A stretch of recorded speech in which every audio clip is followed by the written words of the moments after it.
to Motivation's sort of technical maintenance tips, and we're going to look now at how to replace the bearings out of a caster barrel.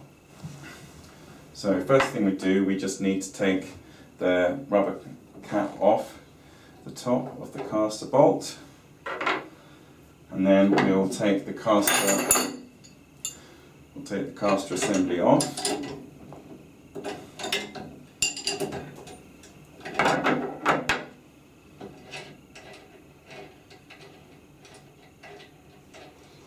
First thing we'll do is, using a screwdriver, we're going to tap the bottom bearing out from underneath, and we will tap from here.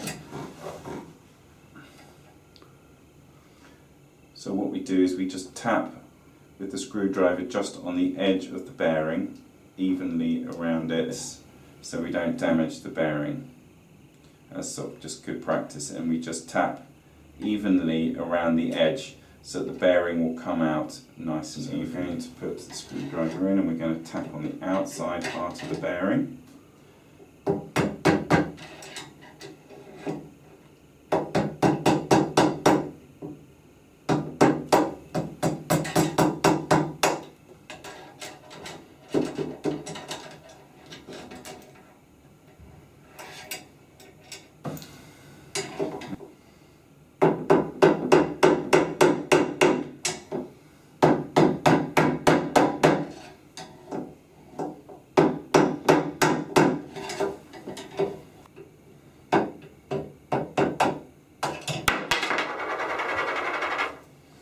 And there we have the top bearing.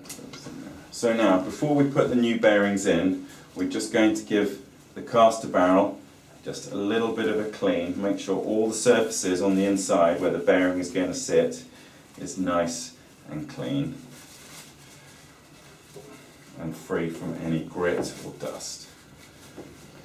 Right, now we can put the new bearings in. We can just tap gently with a rubber mallet, and we'll just tap all the way around so that the bearing is going in nice and evenly. You can have a look and just check that it's sitting nicely and evenly in the caster barrel.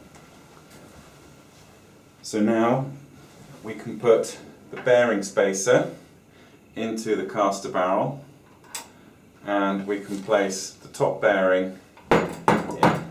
Just tapping around, just gently tapping, making sure it goes in evenly. I'm tapping on the outside rim of the bearing.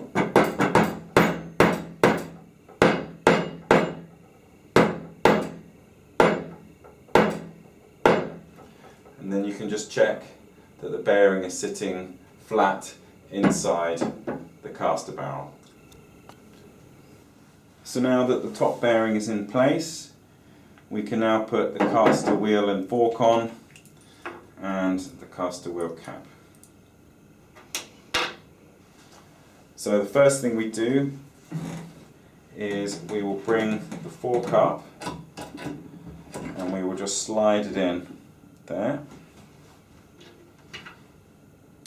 We can then put the cap back on, and make sure that you carefully find the top of the thread, and the nut should go on very easily by hand until you reach the nylock.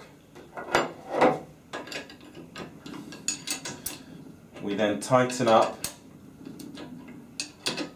the nut until we can feel it's getting tight, and I can feel a bit of resistance. And now we have to check that the wheel can spin freely, but we also need to check that there's no movement in here. So you rock it from side to side, and I can feel that feels tight, and the wheel is running smoothly.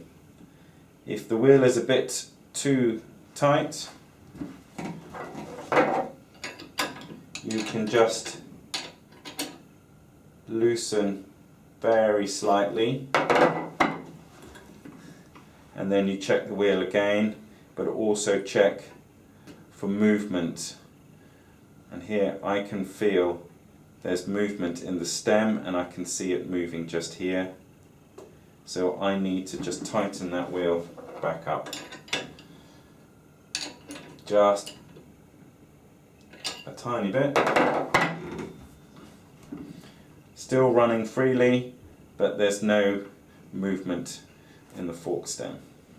And finally, we can put the cap back on, and now we have our bearings changed.